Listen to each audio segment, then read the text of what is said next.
Car break-ins just got a lot more serious for you and your family.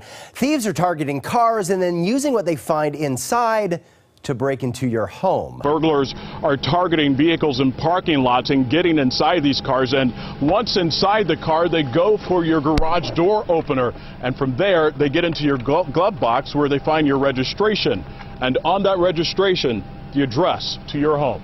For most of us, when we get home from work, we take our valuables and we get out of our car and we make sure we bring them with us. That includes things like our phone, our wallet, our keys. But there could be one thing that you are leaving inside your car that you don't often think about that could be causing you problems, and that is your remote control garage door opener.